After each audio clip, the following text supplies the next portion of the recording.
دشمن پر کہ بہتر تیری عبادت سے ہے یہ کام میرا، اور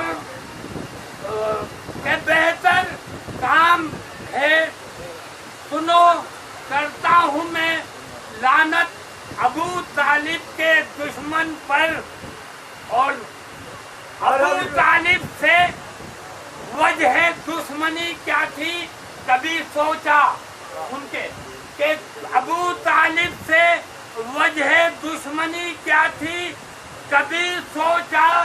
ابو طالب نے پالا تھا محمد کو حفاظت سے، ابو طالب نے پالا تھا محمد کو حفاظت سے، اور آخری شعر ابو طالب نے پالا تھا محمد کو حفاظت سے، نہ آیا کچھ سمجھ میں کفر کا فتویٰ لگا ڈالا، نہ آیا کچھ سمجھ میں کفر کا فتویٰ لگا ڈالا، ارے نبی سے دشمنی تھی اور لیا بدلا امامت سے، نعرہ حیدری محمد وآل محمد صلوات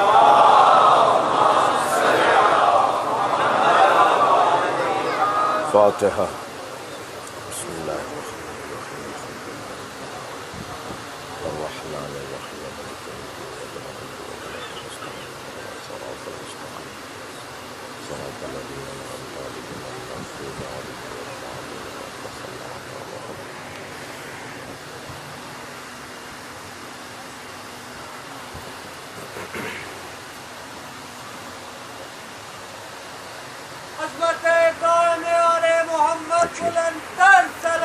ادھر دیکھیے آپ، ادھر دیکھیے آپ،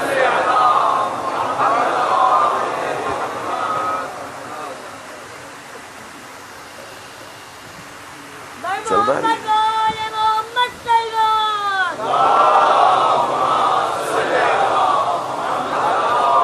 اعوذ باللہ من الشیطان الرجیم، بسم اللہ الرحمن الرحیم، الحمد للہ الذی لا یبلغ مدحتہ القائلون ولا یحصی نعماءہ العادون ولا یعدی حقہ المجتہدون، الذی لیس لصفتہ حد محدود ولا نعت موجود ولا وقت معدود ولا اجل ممدود، فطر الخلائق بقدرته ونشر الرياح برحمته، الصلاة والسلام على الرسول المسدد المصطفى العمجد المحمود الأحمد، سيدنا ومولانا ومولى الكونين جد الحسن والحسين وعلي أبا القاسم محمد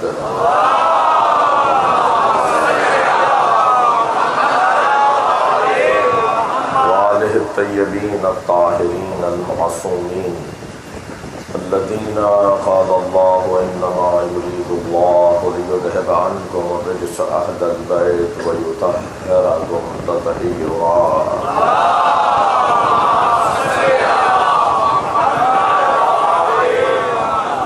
ولعنة الله على أعدائهم أجمعين من يوم عداوتهم إلى قيام يوم الدين، أما بعد، قال الحكيم في قرآن الكريم، بسم الله الرحمن الرحيم، وإذ ابتلى إبراهيم ربه بكلمات فأتمهن قال إني جاعلك للناس إماما قال ومن ذريتي قال لا ينال عهد الظالمين، صلوات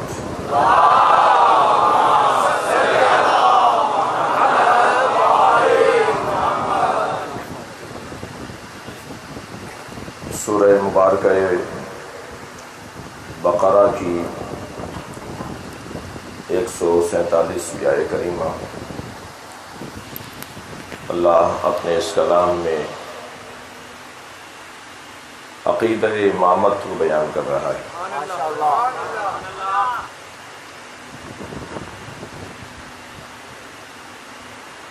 اصول دین جس کے مطابق پھر فروعات دین کا تصور سامنے آئے گا، اور جن کے مطابق پھر اخلاقیات اور سماجی انصاف پر گفتگو ہوگی۔ گھریلو مسائل اور تمام تر معاشرتی الجھنوں کا حل اگر ملے گا تو وہ نظریات کی بنیاد پر ملے گا۔ آئیڈیالوجی، تصور کائنات، سوچ، فکر انسان کے اعمال کی ضمانت فراہم کرتی ہے۔ ہر شخص اپنے نظریے کے مطابق ایکٹ کرتا ہے، عمل انجام دیتا ہے، کچھ کر کے دکھاتا ہے۔ اس کائنات کو کون کس دید سے دیکھتا ہے؟ جو جس دید سے بھی دیکھتا ہے اس کا عمل خود بتا رہا ہوتا ہے کہ وہ اس کائنات کو مادی نگاہوں سے دیکھ رہا ہے یا اس کائنات کو الہی نگاہوں سے دیکھ رہا ہے۔ عامیانہ سی مثال ہے، مجھے معاف کریں گے کہ اگر سرخ شیشوں کی اینک لگائی بھی ہو تو شلجم بھی چقندر نظر آتا ہے۔ جیسی ہم اپنی دید بنائیں گے ایسا ہی ہمیں نظر آئے گا۔ انسان کس اینک سے مسائل کو دیکھ رہا ہے، یہ بہت اہمیت کی حامل گفتگو ہے۔ یہ عقائد نہیں ہیں، یہ اینکیں ہیں۔ کس زاویہ نگاہ سے معاشرے کو دیکھا جا رہا ہے، سماج کو اور کائنات کو۔ اگر کہہ دیا جائے کہ اس کائنات کو کسی نے نہیں بنایا، یعنی یہ دید ہو جائے کہ یہ کائنات خود بخود بنی ہے، تو پھر رویے بھی اسی کے مطابق ہوں گے۔ اور اگر کہہ دیا جائے کہ اس کائنات کو بنانے والا حکیم مطلق ہے، تو پھر رویے بھی اسی کے مطابق ہوں گے۔ البتہ مجھے تو دنیا میں کوئی نہیں ملا، آپ کو ملے تو مجھے ملوائیے، جو مبدأ اور آغاز اور خالق کا اقراری نہ ہو، مقر نہ ہو اور معترف نہ ہو۔ وہ اور بات ہے کہ کچھ آغاز کو ایٹم، ایک دھماکہ، ایک حادثہ، ایک خود بخود کا عمل انجام دیا گیا انجام تصور کرتے ہیں، جس کے لیے بہت موٹی سی بات یہ ہے کہ حادثات میں نظم نہیں ہوا کرتا۔ سانحات میں اور حادثات میں نظم نہیں ہے۔ نظم اگر کہیں پایا جاتا ہے تو ماننا پڑے گا، آپ مثلا کہیں جا کر کھدائی کروائیں، اگر اس کے اندر سے آپ کو آثار ملیں زندگی کے اور منظم چیزیں ملیں تو پھر آپ ایک تصور کی طرف جائیں گے، چاہے آپ نے اسے دیکھا نہ ہو۔ ایک تصور آپ کا بنے گا، ایک نظریہ آپ کا بنے گا، چاہے آپ نے اسے دیکھا نہ ہو۔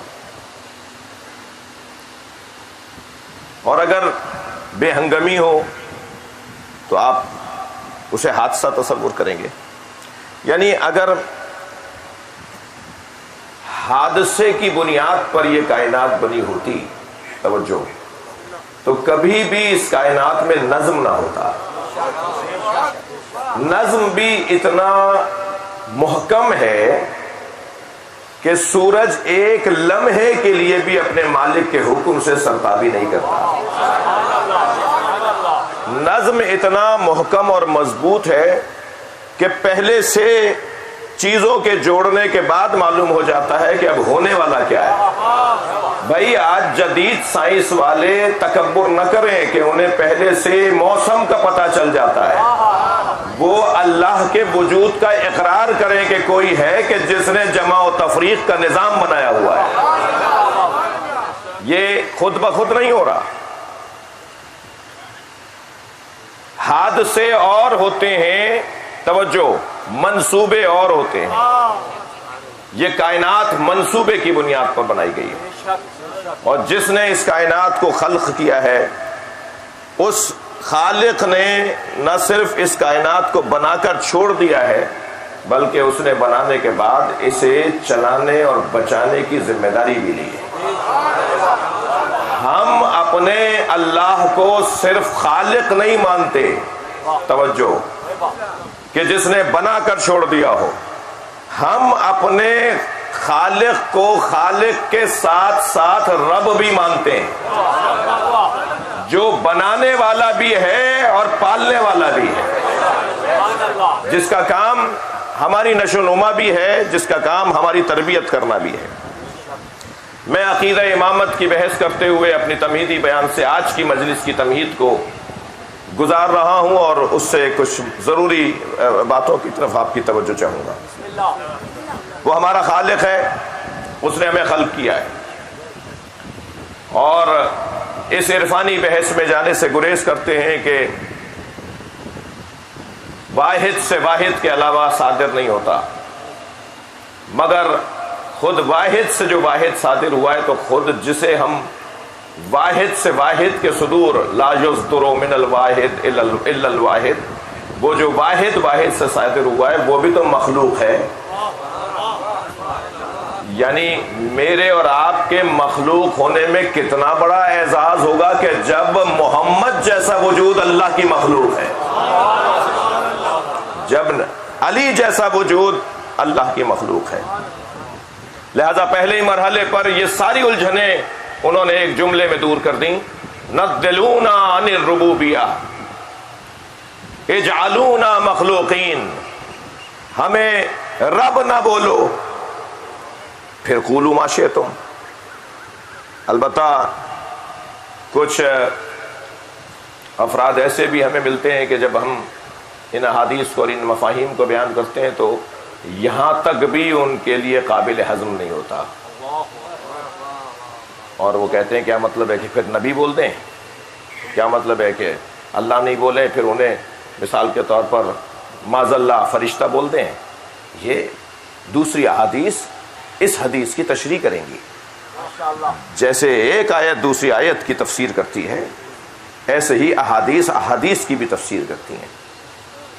ہمیں بہت سارے مفاہیم کو، اچھا جیسے جیسے میری معلومات بڑھتی چلی جائے گی میری سوچ وسیع ہوتی چلی جائے گی، جیسے جیسے میری معلومات میں اضافہ ہوگا میرے نظریات مضبوط ہوتے چلے جائیں گے، اور ایک طرف ہے اور کوئی ایک بات سننے کے بعد نظریہ بنانے والے یقیناً بند گلی کا شکار ہو جاتے ہیں۔ تو وسیع علم کی ضرورت ہے، علم کو اور وسیع کرنے کی ضرورت ہے، تبھی مسلسل طالب علم رہنے کا جذبہ عطا کیا ہے۔ بڑے سے بڑا انسان بھی اپنے آپ کو کچھ نہ سمجھے بلکہ طالب علم سمجھے، یہ اس کا ہنر ہے۔ اور میری اور آپ کی تو کوئی حیثیت ہی نہیں ہے، ہم تو کچھ ہیں ہی نہیں، جنہیں اللہ نے خلق کرنے سے پہلے علم دیا تھا۔ الرحمن علم القرآن خلق الانسان علمہ البیان، جس اللہ نے پہلے انسان کو قرآن کی تعلیم دی ہے پھر انسان کو خلق کیا ہے، وہ کون سا انسان ہے جس نے قرآن پہلے پڑھا ہے اور دنیا میں بعد میں آیا ہے؟ صلوات پڑھے ذرا محمد و آل محمد۔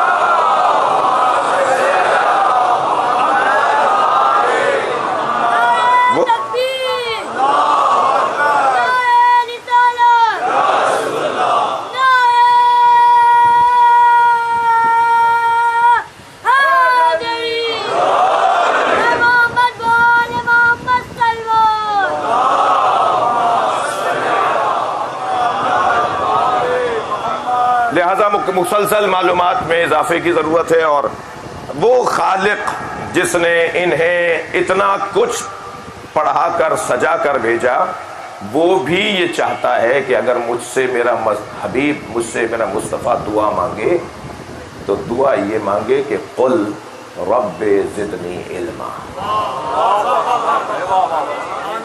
یا اللہ میرے علم میں اضافہ فرما۔ اللہ کو اچھا لگتا ہے مانگنا، تو ویسے ہی اللہ کو اچھا لگتا ہے۔ واحد ذات ہے، وحدہ لا شریک ذات ہے، جو مانگنے پر اور خوش ہوتا ہے اور راضی ہوتا ہے اور دروازے کھول دیتا ہے، عطائیں بڑھنے لگتی ہیں۔ اور یہ بڑا موٹا سا فرق ہے مخلوق اور خالق میں. مخلوق سے جتنا مانگیں گے دروازے بند ہوں گے. ایک مرتبہ مانگ لیا بڑے چاؤ سے محبت سے دے دیں گے, دوسری دفعہ مانگنے جائیں گے تو پھر پریشانی بڑھے گی, تیسری دفعہ تو کہیں گے کہہ دو ہم گھر پہ ہی نہیں ہیں, چوتھی دفعہ تو پھر بدتمیزیاں بھی شروع ہو جائیں گی, پانچویں دفعہ تو تعلقات ختم ہو جائیں گے, چھٹی دفعہ تو شاید مرنے میں بھی نہیں جائیں گے. یعنی مخلوق سے جتنا زیادہ مانگیں گے اتنا دروازے وہ بند کرتا چلا جاتا ہے, اور خالق سے جتنا زیادہ مانگتے ہیں اتنے دروازے کھلتے چلے جاتے ہیں. اللہ سے مانگنے والا صلوات پڑھے ذرا محمد و آلہ.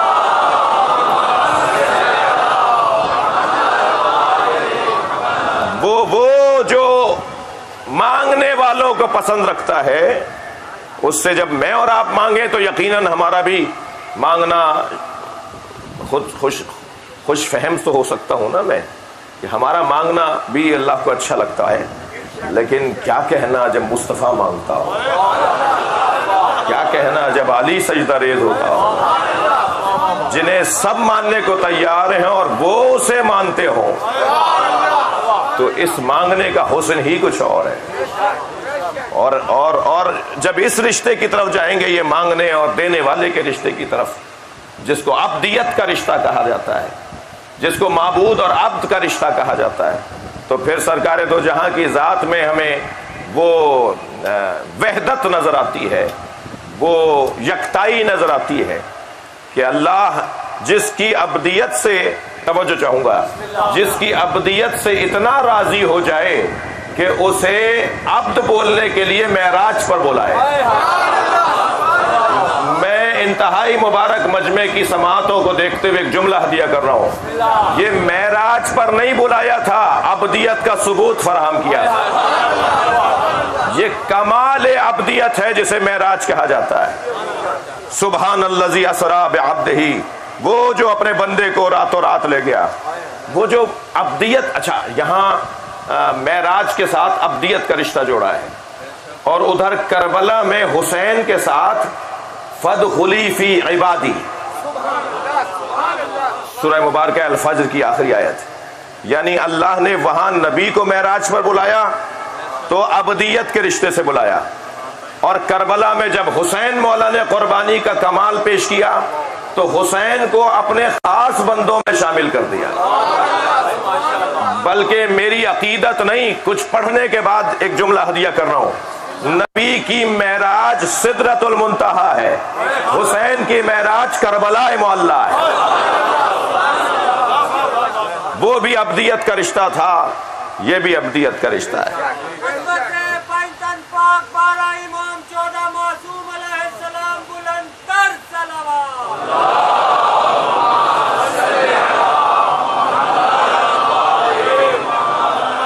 وہ جو خالق ہے ہمارا, وہ ہمارا رب بھی ہے, اور جو رب ہے, جو خالق ہے, پھر حق اسی کا ہے کہ عبادت بھی اسی کی ہو. جس نے پال دیا, یعنی توحید ذات, توحید صفات, توحید افعال اور توحید عبادت. نصاب توحید میرے بچوں جوانوں یہ 4 جملوں میں لیتے جانا. اللہ کے بارے میں سب سے پہلے توحید ذات, پھر توحید صفات. وہ صفات اور ذات دو علیحدہ تصور نہیں ہے. توحید افعال, وہی کرتا ہے, وہی کہتا ہے, اسی کے ہاتھ میں اختیار ہے. توحید افعال. پھر جب اس کی ذات بھی توحید, جس کی صفات بھی اسی کی, اعمال اور افعال بھی اسی کے, تو پھر عبادت کسی اور کی نہیں ہوگی. لہذا پھر توحید عبادت کا دائرہ اور عنوان شروع ہو جائے گا, یعنی اس کے علاوہ کسی اور کی عبادت نہیں. اور وہی اللہ, توجہ چاہوں گا, شاید یہاں مجھے ایک صفحہ تبدیل کرنے کی ضرورت ہے. وہی اللہ کہ جس نے عبادت میں خود کو وحدہ لا شریک رکھا ہے, اور اس کے خاص بندوں نے یہی سمجھا ہے کہ اس کے علاوہ کسی اور کی عبادت نہیں کرنی. وہ اللہ اپنی توحید منوانا ہی نہیں چاہتا بغیر مصطفیٰ کے. لہذا سورے کا آغاز هو اللہ احد سے نہیں ہوتا, قل هو اللہ احد سے ہوتا ہے. اگر وہ چاہتا تو سورے کا آغاز هو اللہ احد سے ہو جاتا. وہ اللہ احد ہے, اگر ان پہ چھوڑو گے کہ اللہ کیا ہے، اگر اس مخلوق پہ چھوڑو گے کہ اللہ کیا ہے، تو اس مخلوق نے تو پہلے خوب بتایا ہے کہ اللہ یہ کیسے کیسے مان لیتا ہے. یہ تو ہر باکمال کو اللہ مان لیتا ہے اور پھر خود ہی پشیمان ہو جاتا ہے اور پھر خود ہی نادم ہو کر اپنے ہاتھ سے اپنے بنائے ہوئے اللہوں کو توڑ دیتا ہے. صبح کا بنا ہوا اللہ شام کو ٹوٹ جائے تو وہ اللہ کہاں رہا؟ اللہ کے انتخاب میں غلطیاں اس بشر نے اتنی زیادہ کی کہ کہیں اور دور نہ جائیے، خانہ کعبہ میں ہی 300 سے زیادہ انہوں نے بت رکھے ہوئے تھے. اگر سرکار نے فرمایا ہوتا میرا اللہ مان لو تو فوراً مان لیتے، اس لیے کہ اللہ ماننے میں تو یہ غنی تھے. سرکار نے یہ کب کہا میرا اللہ مان لو؟ سرکار نے کہا پہلے سارے الہوں کا انکار کرو، پہلے کہو لا الہ، پہلے انکار کرو سارے اللہوں کا الہوں کا، پھر کہو الا اللہ. یہ جو بشر کا مزاج ہے نا، یہ مزاجن خاموش، نہ ٹوکنے والا نہ بولنے والا، بس دکھائی دے کہ یہ بڑا ہے، اسے بہت عزیز رکھتا ہے. لیکن اگر کوئی ٹوکنے والا بڑا ہو، آج ظاہراً صبح کی مجلس میں ہم نے ایک جملہ کہا، یا معاف کیجیے گا کل رات کی مجلس میں، بقیت اللہ ڈیفینس کی مجلس میں، کہ ہمیں یہ اعزاز حاصل تھا کہ ہماری برادری میں یتیم خانے ناکام تھے. جی میں ہرگز کسی کو مد نظر رکھ کر بات نہیں کر رہا، لیکن پورے پاکستان میں 3 سے زیادہ یتیم خانے نہیں تھے آپ کے پاس، اور وہ تینوں بھی جتنی گنجائشیں تھیں اس کے تو آدھے بھی کامیاب نہیں تھے. یہ بہت اچھی بات تھی. یتیموں کو یتیم خانے پالیں، چاچا کیوں نہیں پالتا، ماموں کیوں نہیں پالتا، فلاں عزیز کیوں نہیں پالتا؟ یہ تربیت جتنی وہ خونی رشتہ دار کر سکتا ہے کوئی اور نہیں کر سکتے. اور معاشرے میں جتنا فساد یتیموں نے پھیلایا ہے اس کی ایک تاریخ بنے گی. البتہ یہ یاد رہے کہ جتنی خدمت یتیموں نے کی ہے اس کی بھی تاریخ ہے. معاشرے میں کامیاب ترین افراد بھی یتیم ہیں اور فسادی ترین افراد بھی یتیم ہیں. اس کی وجہ ہے کہ سارا مسئلہ تربیت کا ہے.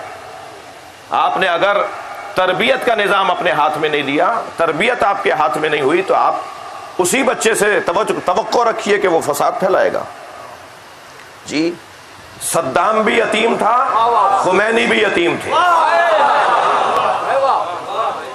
بچپنے میں 4 سال کی عمر میں، 3 سال کی عمروں میں ان کے والد کا انتقال ہو گیا. اب کون سی چیز ہے کہ جو ایک یتیم کو تو فسادی بنا دے اور ایک یتیم کو مصلح بنا دے؟ وہ سارا مسئلہ تربیت کا ہے. تو تربیت اپنے ہاتھ میں ہو آپ. اچھا جتنی تربیت رشتہ دار کر پائے گا اتنی کوئی اور نہیں کر سکے گا.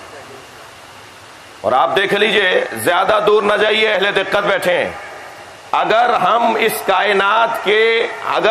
کائنات کے سب سے بڑے وجود کو تصور میں لائیں تو وہ بھی یتیم تھے. سرکار دو جہاں حضرت محمد مصطفیٰ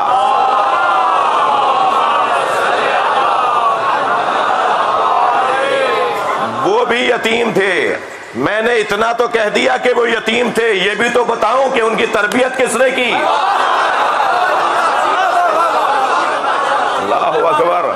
بات میری یتیم خانوں پر نہیں تھی، مگر بات آ گئی ہے تو ایک جملہ اور ہدیہ کر رہا ہوں. یتیم خانوں کے دیواروں پر اور اندر جو ہے وہ اہم جگہوں پر ایک حدیث لکھی جاتی ہے، انا وکافل الیتیم کا ہاتین فی الجنہ. سرکار فرما رہے ہیں میں اور یتیم پالنے والا جنت میں ان 2 انگلیوں کی طرح، جیسی دونوں ساتھ ساتھ ہیں نا، ایسے اشارہ فرمایا حضرت ہاتین، ایسے اشارہ فرمایا سرکار نے بلا تشبیہ. میں اور یتیم پالنے والا جنت میں ان 2 انگلیوں کی طرح ساتھ ساتھ رہیں گے. نبی فرما رہے ہیں کہ میں مصطفیٰ اور یتیم پالنے والا جنت میں ان 2 انگلیوں کی طرح ساتھ ساتھ رہیں گے. میں اور یتیم پالنے والا جنت میں ان 2 انگلیوں کی طرح ساتھ ساتھ رہیں گے. جو امت کا عام یتیم پالے وہ تو مصطفیٰ کے ساتھ ہو، اور جو مصطفیٰ کو پالے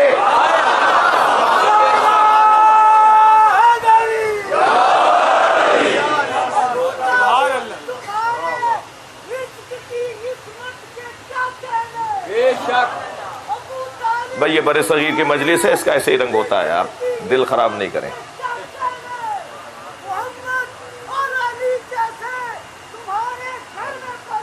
واہ،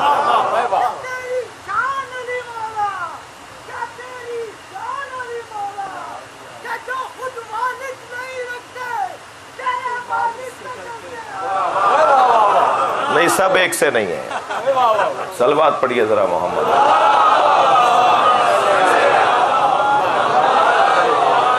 توجہ کر لیا آپ نے؟ بات اصل میں یہ کر رہا تھا کہ اللہ خالق ہے اور اللہ مربی ہے، اللہ تربیت کرنے والا ہے۔ تو وہ جو تربیت کرنے والا ہے اس نے کوئی نظام بنایا ہے، اس نے کوئی سسٹم بنایا ہے؟ معاذ اللہ وہ فرد کو آ کے تربیت کرے گا یا نظام بنائے گا؟ مدبرات امر قرار دے گا، انبیاء کو بھیجے گا، رسولوں کو بھیجے گا، یا خود آئے گا؟ شب قدر میں فرشتے فرد پر اترتے ہیں یا اولی الامر پر آتے ہیں؟ کیا نظام ہے اس کا کہ جس کے مطابق وہ تربیت کرنا چاہتا ہے؟ جی، اور اس کے نظام تربیت، اچھا وہ تو قرآن میں پکار کے کہہ رہا ہے انا علینا للہدی، میرے اوپر ہدایت کی ذمہ داری ہے، میرا کام ہے ہدایت دینا۔ اور ایک دفعہ نہیں کہہ رہا، طالوت کو جب ملک بنا رہا ہے تب بھی کہہ رہا ہے کہ یہ کام میرا ہے۔ حضرت آدم کو جب خلیفہ بنا رہا ہے تو کہہ رہا ہے میرا کام ہے۔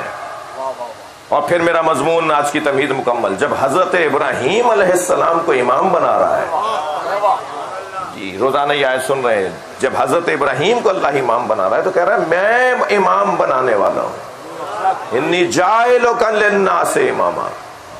اچھا دیکھیے، وہاں حضرت آدم کو خلیفہ بنایا تھا زمین کے لیے، یہاں حضرت ابراہیم کو امام بنا رہا ہے لوگوں کے لیے۔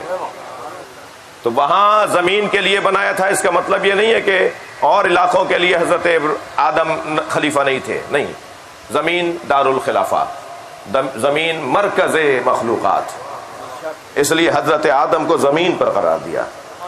ایسے ہی حضرت ابراہیم کو لوگوں کے لیے امام بنایا ہے، اور جن لوگوں کے لیے ابراہیم کو امام بنایا ہے ان لوگوں کی خدمت میں مخلوقات کو رکھا ہے۔ حضرت ابراہیم کو اللہ نے، یہ کام اللہ کا ہے، اللہ کے کرنے کا کام ہے، اللہ کرے گا یہ کام۔ شہر کا شہردار، ناظم شہر، میئر، بھائی تصور تو کر سکتے ہیں آپ؟ صلوات پڑھ لیں ذرا محمد و آل محمد۔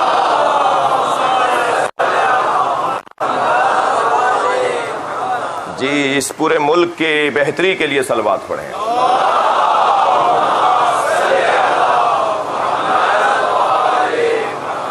مسلمانوں کی عزت رفتہ کی بحالی کے لیے صلوات پڑھیں۔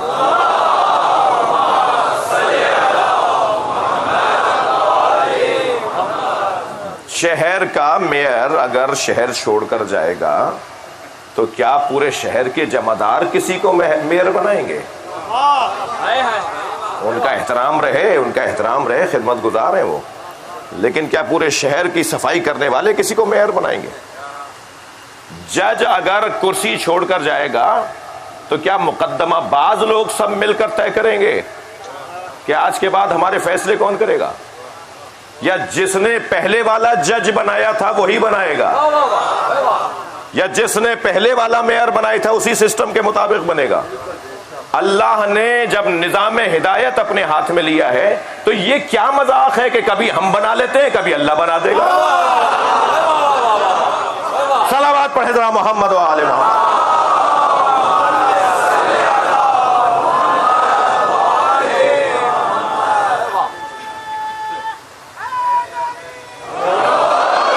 ہمیشہ نظام ہدایت اللہ ہی کے ہاتھ میں رہے۔ پروردگار عالم نے اس آیہ کریمہ میں ذرا آیت کا لب و لہجہ ایک مرتبہ پھر دیکھیے، وَإِذِ ابْتَلَىٰ إِبْرَاهِيمَ رَبُّهُ۔ دیکھیے کوئی منصب کسی کو نہیں دیا جائے گا جب تک کہ اس کو آزمایا نہ جائے۔ اللہ کا یہ ایک نظام ہے، اس کا سسٹم ہے، اس کی سنت ہے، اس کا طریقہ ہے کہ کسی کو کوئی منصب دیا جائے گا تو اسے آزمایا جائے گا۔ کیا یہ کہہ دینا کہ آمنا ہم ایمان لے آئے وہم لا یفتنون اور تمہیں آزمایا نہیں جائے گا. ہر شخص کو اگر کوئی ذمہ داری دی جائے گی تو اسے آزما کر ذمہ داری دی جائے گی. وہ جو آزمائش ہے اس کی توجہ ماشاءاللہ وہ جو آزمائش ہے اس کی وہی تو لے گا نا کہ جو منصب دینا چاہتا ہے. عوام آزمائش نہیں لے گی, لوگ آزمائش نہیں لیں گے, امت آزمائش نہیں لے گی, اللہ آزمائش لے گا. اللہ نے حضرت ابراہیم سے آزمائش لی. آزمائش میں بھی تینوں طرح کی آزمائشیں جو کسی بھی فرد کے لیے ممکن ہو سکتی ہیں. مال کی آزمائش, جان کی آزمائش, اولاد کی آزمائش. ان تین سرمایوں سے زیادہ کسی کے پاس چوتھی چیز نہیں ہے. یا آپ اور میرے پاس مال ہے جس کو ہمیں آزمائش کا ذریعہ قرار دیا جاتا ہے ہمارے لیے اور ہم اس سے آزمائے جاتے ہیں, یا جان کے ذریعے یا اولاد کے ذریعے. اور ترتیب میں بھی ایسا ہی ہے, مال جان پر خرچ ہو جاتا ہے, جان اولاد پہ خرچ ہو جاتی ہے, مگر اولاد کو کسی پہ خرچ نہیں کیا جاتا. جی اولاد کی خاطر انسان اپنی, میں تو بوڑھا ہو گیا ہوں, میں تو ضعیف ہو گیا ہوں, مثال کے طور پر میں تو زندگی گزار لی, میں نے خوب اپنے ایام گزار لیے, اب بس میں کیا کروں گا رہ کے, کسی طرح میرا بچہ بچ جائے. انسان چاہتا ہے کہ اپنی اولاد کی خاطر اپنے آپ کو پیش کر دے, اپنے لیے اپنے مال کو خرچ کر دیتا ہے, پھر کما لیں گے, پھر بن جائے گا. یہ بیماری آ گئی ہے, اس کے لیے علاج و معالجے پہ جو خرچ کر سکتے ہو کر دو. مال جان پر اور جان اولاد پہ خرچ کر دی جاتی ہے. حضرت ابراہیم نے تینوں چیزیں اللہ کی راہ میں دے دی. بھائی دقت چاہوں گا, جلدی جلدی عرض کروں گا حضرت ابراہیم کی آزمائش کو. چلے ہیں صحرا میں جانور لے کر, اس عزا خانے میں یہ مثال میں پہلے دے چکا ہوں پچھلے سالوں میں. جانور چرانے کے لیے چلے ہیں, اللہ کا نظام بھی اللہ کا ہے.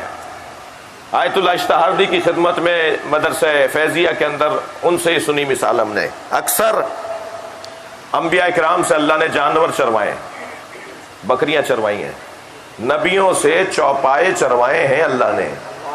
جو جانوروں کو سنبھال سکتا ہے وہ جاہل انسانوں کو بھی خوب سنبھال سکتا ہے. اعصاب کی مضبوطی کا سبب ہے جانور پالنا. کبھی 2 3 4 5 سال کے بعد کوئی ایک ہفتہ نکال لیا کرے اس کام کے لیے.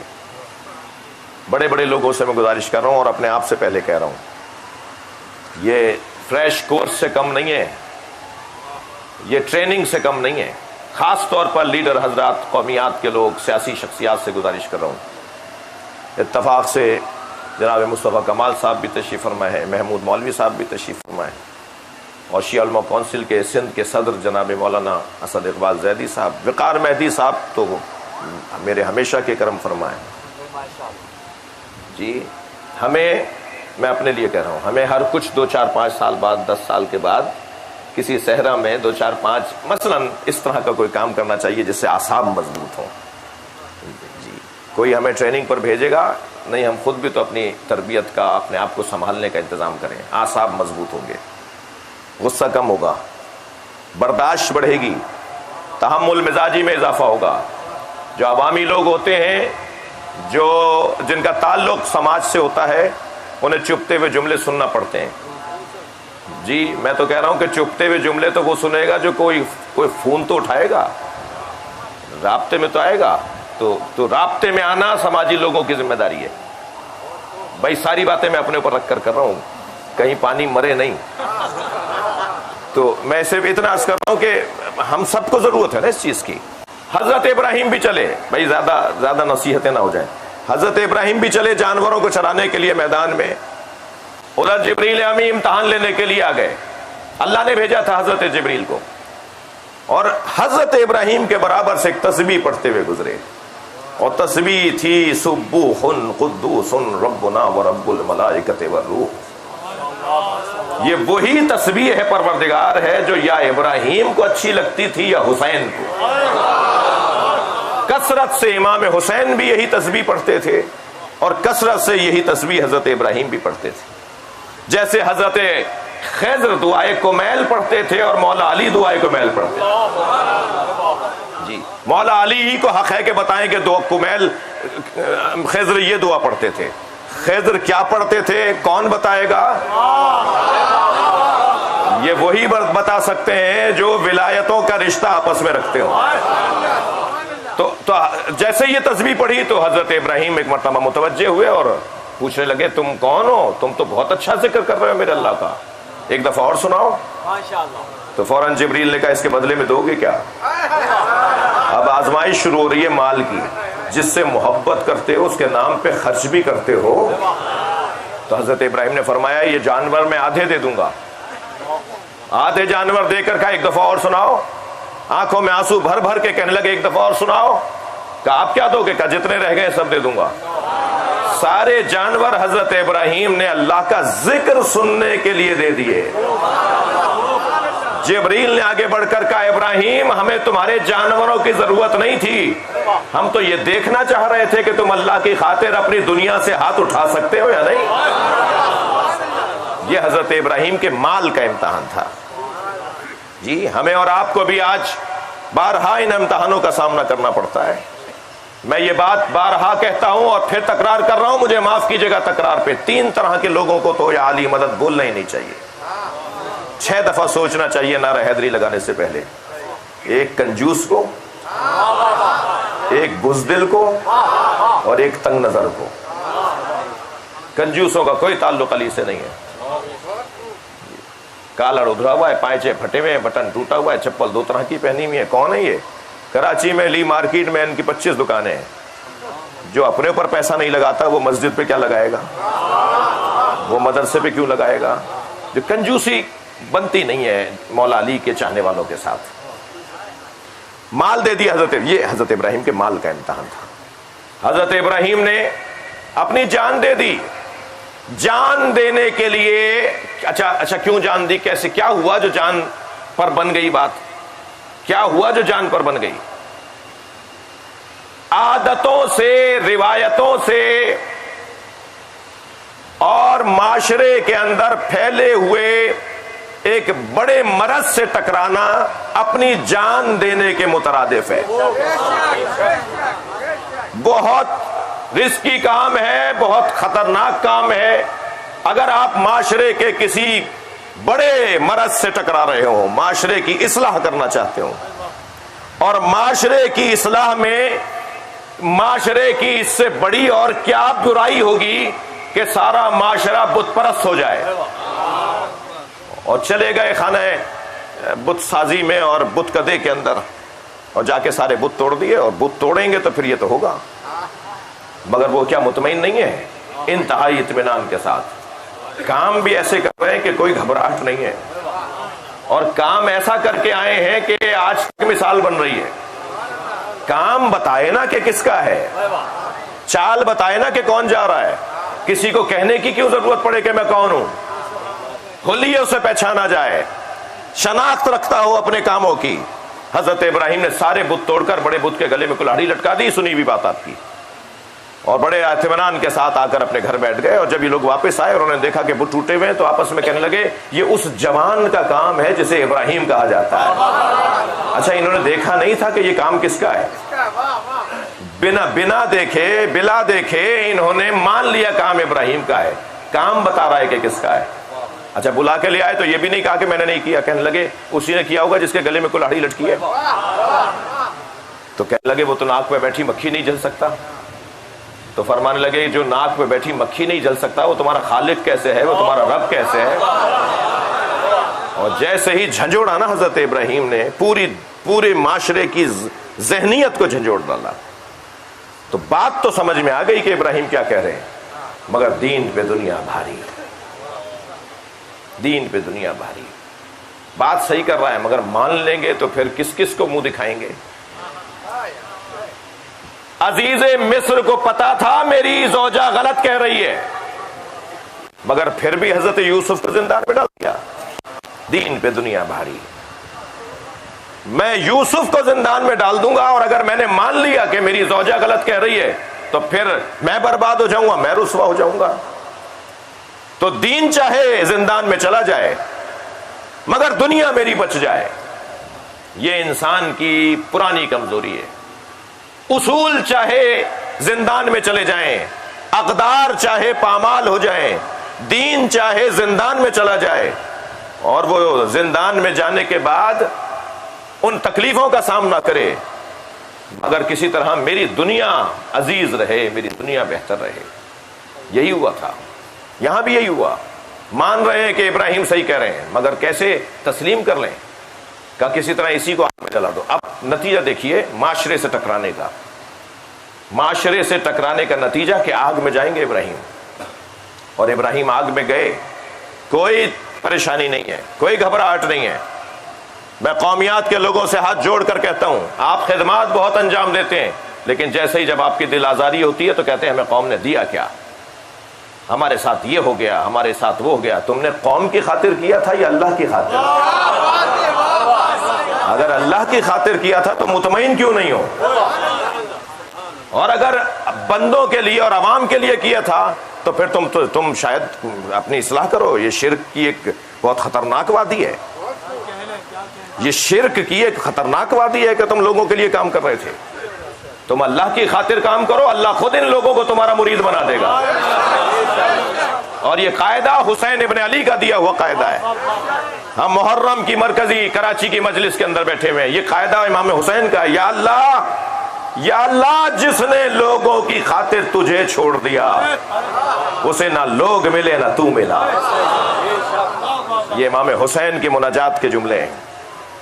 یا اللہ جس نے لوگوں کی خاطر تجھے چھوڑ دیا اسے نہ لوگ ملے نہ تو ملا، اور جس نے تیری خاطر لوگوں کو چھوڑ دیا اسے تو بھی ملا اور یہ لوگ بھی ملے. جسے تنہا کر دیا تھا اور تنہا کر کے مار دیا تھا، بتائیے آج اس کے ساتھ لوگ ہیں یا نہیں؟ دنیا حسین علیہ السلام بلند تر صلوات.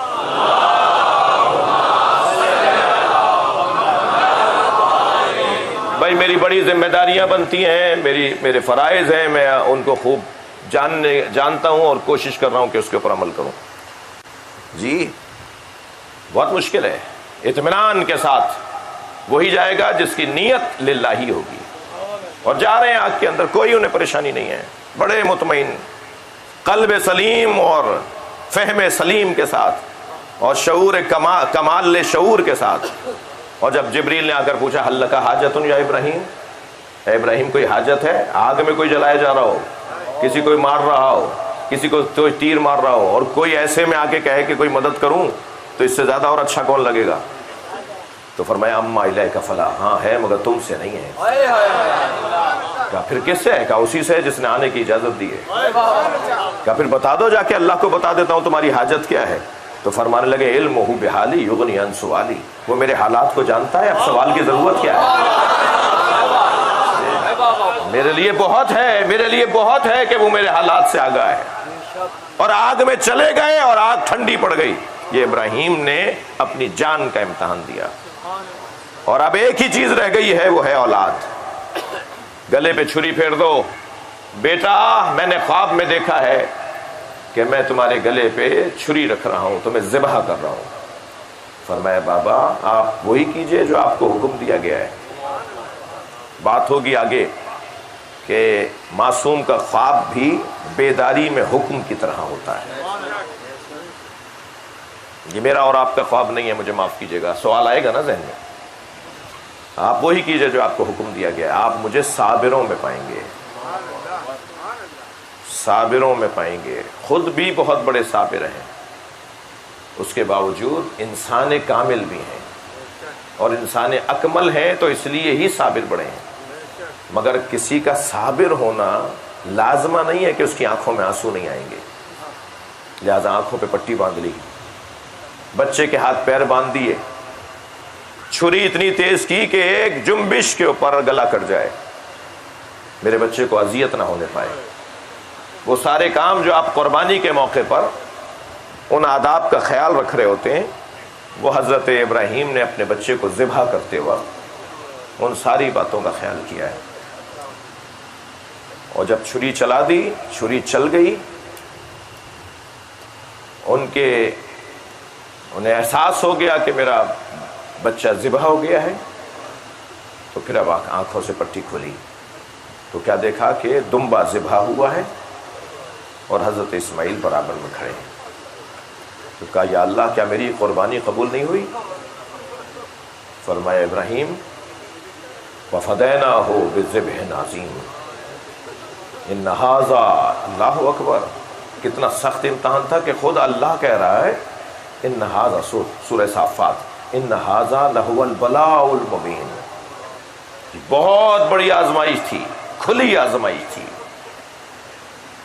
سلام علی ابراہیم، جی ابراہیم علیہ السلام پر سلام آ رہا ہے اللہ کی طرف سے.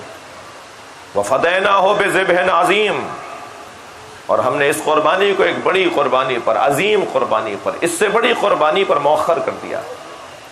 جیسے علامہ اقبال کہتے ہیں اللہ اللہ بائے بسم اللہ پہ در، مانیے ذبح عظیم آمد پہ سر.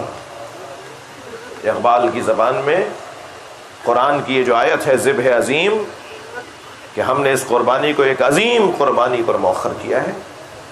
اسے وہ کہتے ہیں کہ ذبح عظیم کا معنی پسر علی ہے.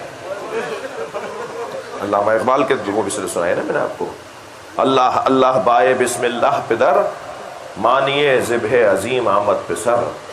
یہ جو ذبح عظیم کے معنی ہمیں دیکھنے ہیں تو ہمیں کربلا آنا ہوگا. ہاں وہاں ایک اسماعیل ہوگا اور یہاں 58 اسماعیل ہوں گے.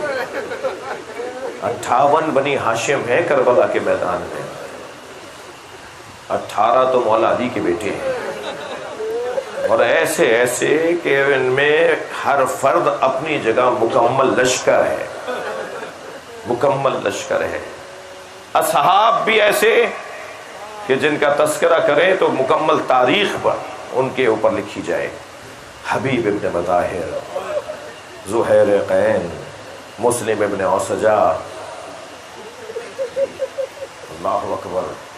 مسلم کوفے میں ایک پنساری کی دکان سے خضاب خرید رہے تھے تو کسی نے پوچھا مسلم کیا لے رہے ہو، کیا لیا ہے؟ کہا میں اپنی داڑھی کو رنگین کرنے کے لیے خضاب لے رہا ہوں. کہا اس خضاب کی اب ضرورت نہیں ہے، حسین کربلا جا رہے ہیں. تو جیسے انتظار میں ہو نا، نبی مکرم نے امام حسین کو وہ فہرست دی تھی جس میں شہدائے کربلا کے نام تھے. سب تو مل گئے تھے امام حسین کو، جا جا کے بتایا اور سب تیار ہوئے اور سب کو معلوم تھا. جسے نہیں معلوم ہوتا تھا اسے تنہائی میں لے جا کر امام حسین بتاتے تھے کہ تمہارا مقام کیا ہے. ایک صحابی جن کا کربلا میں نام ہے اور وہ مل نہیں رہے ہیں، وہ ہیں زہیر قین، عثمانی العقیدہ بھی ہیں. انہیں ڈھونڈا ہے امام حسین نے. انہوں نے امام حسین کو جب امام کا پیغام کیا تو ایک گھوڑا بھیج دیا. امام نے میں جو تمہارے گھوڑے کی ضرورت نہیں ہے، آؤ ذرا تم اپنا مقام تو دیکھو. اور جب اپنا مقام حسین ابن علی نے انہیں دکھایا تو پھر اپنی زوجہ سے کہنے لگے میں تمہیں چھوڑ کر جا رہا ہوں، حسین نے میری منزلت مجھے دکھا دی ہے. اور اس اطمینان کے ساتھ کربلا کے میدان میں آئے. اور امام حسین کی نماز جماعت جو کربلا میں آپ نے پڑھی جس پہ تیر اندازی ہوئی، اس کی حفاظت کرنے والوں میں بھی ایک نام زہیر قین کا نام ہے. ادھر امام جماعت پڑھا رہے ہیں، ادھر زہیر کھڑے ہوئے امام کی حفاظت کر رہے ہیں. ان ناموں میں اصحاب میں ایسے ایسے نام ہیں. اور پھر جب اہل بیت کی طرف آئیں گے تو ساری دنیا ایک طرف اور عباس ایک طرف. مجاہدوں میں، شجاعوں میں، سخیوں میں، وفاداروں میں، کمالات نفسانی رکھنے والوں میں عباس علمدار ہیں. اور پھر کربلا سجی ہے جن ستاروں سے، ان میں ایک ستارے کا نام علی اکبر ہے. ان ستاروں میں ایک ستارے کا نام قاسم ہے. 11 سال کا جوان ہے، کم سن ہے، مگر کیا جملہ ہے. قیامت تک یہ جملہ نمونہ عمل کے طور پر، ایک مثال کے طور پر پکارا جائے گا. چچا موت میرے نزدیک احلی من العسل، شہد سے زیادہ شیرین ہے. آج 5 محرم ہے. جو بر صغیر کی عزاداری سے آشنا ہے، حتیٰ اہل سنت اور شیعہ بر صغیر میں جو عزاداری کرتے ہیں انہیں پتہ ہے کہ 5 محرم سے اہل بیت کا تذکرہ شروع ہو جاتا ہے۔ پہلی سے 4 تک اصحاب کا تذکرہ ہوتا ہے اور 5 سے 10 تک اہل بیت کا تذکرہ ہوتا ہے۔ 5 کو ہم تذکرہ کریں گے، 6 کو ہم حضرت علی اکبر کا تذکرہ کریں گے یا حضرت علی اصغر کا تذکرہ کریں گے، 7 کو تو اس جوان کا تذکرہ کریں گے جو زندگی میں پامال ہوا ہے، ابھی زندہ تھے کہ گھوڑے بدن پہ دوڑ گئے، اور 8 کو تو تذکرہ، 8 کا دن تو کون ہے جو نہیں جانتا کہ 8 کی تاریخ کیا تاریخ ہے۔ 8 محرم تو اس علمدار کا ماتم ہے جس کے جانے سے امام حسین نے اپنی کمر پکڑ لی تھی۔ الان انکسر ظہری اجرکم اللہ، اجرکم اللہ، اللہ آپ کو کسی غم میں نہ رلائے سوائے غم اہل بیت میں، ہمیں رونے رلانے والوں میں قرار دے۔ اور 9 محرم کو کس کا تذکرہ ہوگا؟ یا حسین کے جھولے میں لیٹے بچے کا تذکرہ ہوگا یا حسین کے کڑیل جوان علی اکبر کا تذکرہ ہوگا۔ اور عاشور کے دن تو چلیں گے کربلا میں جہاں گھوڑے سے ایک حجت خدا کو گرایا جائے گا۔ اللہ اکبر۔ کربلا میں عزیزو عزادارو، میرے پاس 5-8 منٹ ہیں اور میں اپنے وقت میری مجلس مکمل کروں گا، اور ابھی تو بات میں نے شروع نہیں کی مصائب کے باب میں۔ کربلا میں خواتین کا بڑا کردار ہے۔ خود ہمیں اچھا مومن بنانے میں، اچھا انسان بنانے میں، اچھا مسلمان بنانے میں ہمارے گھر کی عورتوں کا بڑا کردار ہے۔ آپ اس وقت مجلس میں آئے بیٹھے ہیں، آپ نماز جماعت میں جاتے ہیں، آپ جمعے کی نماز پڑھنے جاتے ہیں، ان ساری عبادتوں میں کبھی غور کیا کریں کہ کون تھا جس نے ہمیں یہ ساری باتیں سکھائی ہیں؟ ہماری ماں، ہماری دادی، ہماری نانی، وہ ہمیں ٹوکتی تھیں، وہ ہمیں بستر میں لے کر سکھاتی تھیں، وہ اپنے ساتھ سلاتے سلاتے پیغامات دیتی تھیں۔ ماؤں کا بڑا حصہ ہے، خواتین کا بڑا حصہ ہے۔ کربلا میں بھی 9 مائیں ہیں جنہوں نے اپنے بچے قربان کیے ہیں۔ 9 مائیں ہیں کربلا میں جنہوں نے اپنے بچے قربان کیے۔ آپ رو رہے ہیں، اگر آپ کی آوازیں بلند ہیں اور اس طرح کی مجلس منعقد ہو تو امام جعفر صادق کی دعاؤں کا حصہ قرار پاتے ہیں۔ اللہ آپ کو کسی غم میں نہ رلائے۔ ایک جملہ کہنے جا رہا ہوں رونے والوں کے لیے، کربلا میں ایک ماں تو وہ ہے جس کے 4 بچے شہید ہوئے مگر اس نے اپنے بچوں کے لاشیں نہیں دیکھے۔ وہ روزانہ جنت البقیع میں جاتی ہے، انگشت شہادت سے 4 قبروں کے نشان بناتی ہے اور پھر مرثیہ پڑھتی ہے، مجھے ام البنین مت پکارا کرو۔ ام البنین تو بیٹوں کی ماں کو کہا جاتا ہے۔ وہ میرے بیٹے کہاں ہیں جن کی میں ماں ہوں؟ وہ کربلا میں شہید ہو گئے۔ ان ماؤں میں ایک ماں مادر وہب کلبی ہے، مسیحی خاندان کی ہے۔ کربلا یوں ہی نہیں سجی ہے۔ میں ابھی 2 دن پہلے بھی اتفاقاً دیکھ رہا تھا، مغربی ممالک میں، امریکی علاقوں میں، چرچوں میں مسیحیوں نے انتظام کیا ہوا ہے امام حسین کی مجلسوں کا۔ مسیحوں نے ابھی اسی عشرے میں ہے، سال ہائے گزشتہ سے، سال سے ہو رہا ہے اور اس سال اور بڑھ گیا ہے۔ اور چرچ میں یہ جاتے ہوں گے ہفتے میں، مگر عشرے میں روزانہ آ رہے ہیں۔ اور حضرت عیسائی حضرت عیسیٰ اور امام حسین کو یاد کر کے رو رہے ہیں، باقاعدہ سینے پہ بھی ہاتھ مار رہے ہیں، اس لیے کہ امام حسین سے محبت یہ کوئی ملکیت تو نہیں ہے کسی کی۔ جی کربلا میں مسیحی خاندان جس کا سابقہ مسیحی ہے، جس کا خاندان مسیحی خاندان ہے، وہ بھی آ کے کربلا میں شہید ہو گیا۔ اور اس کی ماں کا حوصلہ دیکھیں گے آپ، جب وہب کلبی کا کٹا ہوا سر ایک ٹیلے پہ کھڑی دیکھ رہی تھی ماں کے میرے بچے کو ذبح کیسے کر رہے ہیں، پیر کانپ نہیں رہے تھے، فریادیں نہیں کر رہی تھی، دیکھ رہی تھی میرے بچے کو مار کیسے رہے۔ جب سر قلم کر کے وہ شخص بالوں سے سر کو پکڑ کر خیمہ گاہ کے قریب آیا تو اس نے دور سے اس طرف سر پھینکا جہاں اس شہید کی ماں کھڑی تھی۔ تو ایک مرتبہ اپنی کمر کو کسا، مادر وہب کلبی نے اپنی کمر کو کسا اور اس ٹیلے سے اتری اور اس سر کو دوبارہ اٹھایا، ممتا تھی تو پیشانی کا بوسہ دیا، اور پھر یہ کہہ کر دوبارہ میدان میں پھینکا، میں نے اسے حسین پہ صدقہ کر دیا۔ اس عمل کے بعد یزیدی لشکر کے حوصلے ختم ہو گئے تھے، یعنی آدھا لشکر پسپا ہو گیا تھا اس خاتون کے حوصلے کو دیکھ کر۔ کربلا میں یہ بھی ماں ہے، ایک ماں کا نام اور لوں، جو رات بھر جھولا تو جھلاتی رہی اور یہ تو کہتی رہی کہ تم آخر بابا پہ قربان کیسے ہو گئے۔ مگر جب عاشور کا دن آیا تو جس کا بچہ گھٹنیوں بھی نہیں چل پاتا تھا، اس کا بچہ سب سے آگے نظر آیا۔ یہ ماں بھی کربلا میں ہے۔ ایک ماں اور بھی ہے کربلا میں جو حضرت علی اکبر کی ماں ہے، اجرکم اللہ۔ بس عزادارو بہت گریہ ہو گیا۔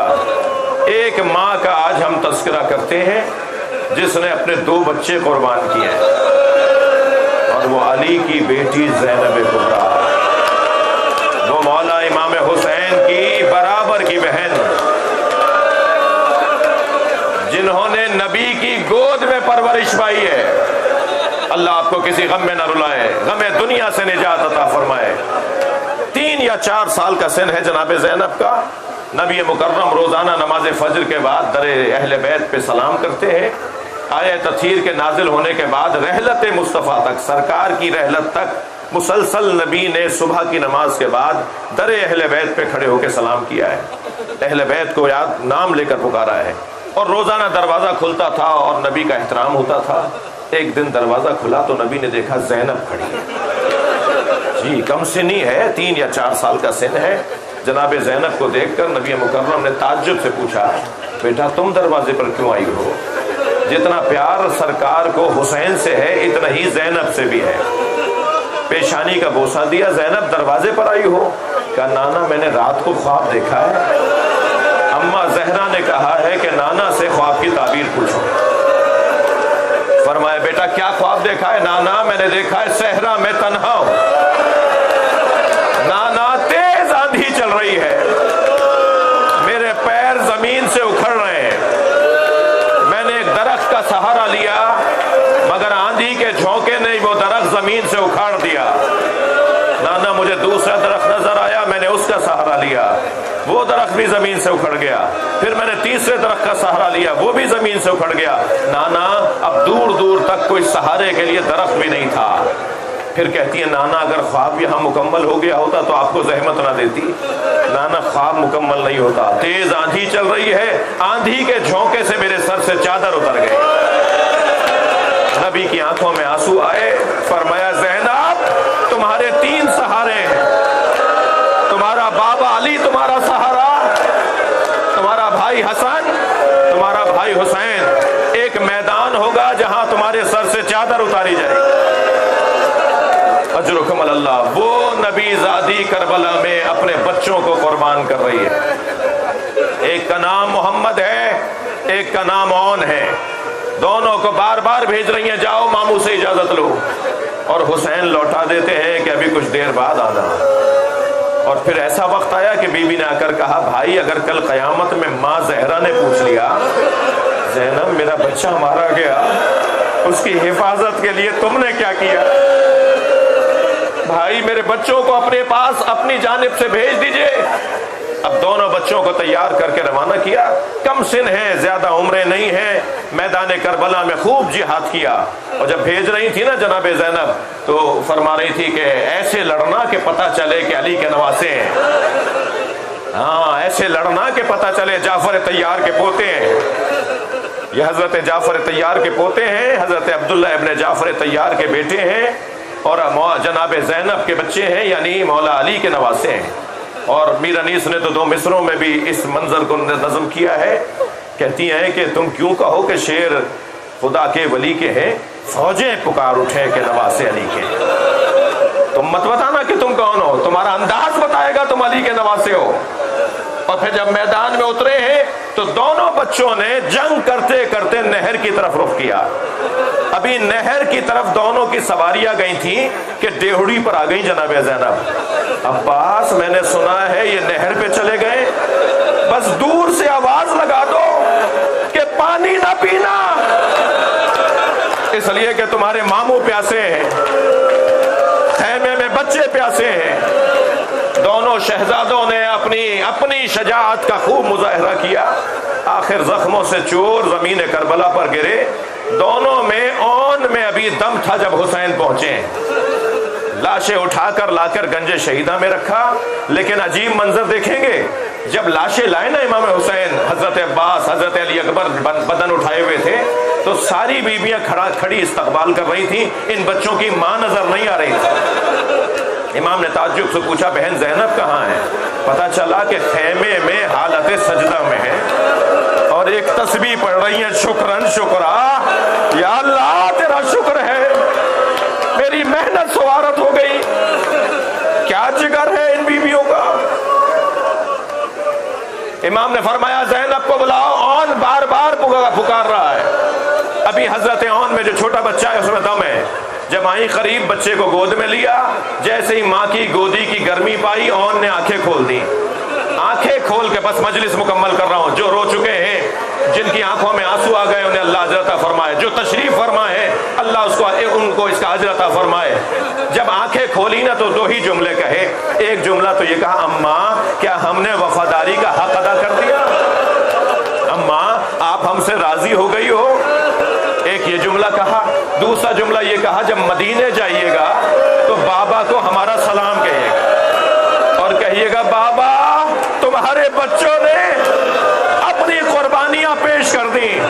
عزاداروں، سارے رستے زینب نے صبر کیا، کبھی بچوں پہ نہیں روئی، لیکن جب گھر گئی دو خالی بستر بچھے ہوئے دیکھے، زینب بی بی سے رہا نہ گیا، بلند آواز سے گریہ کرنے لگی۔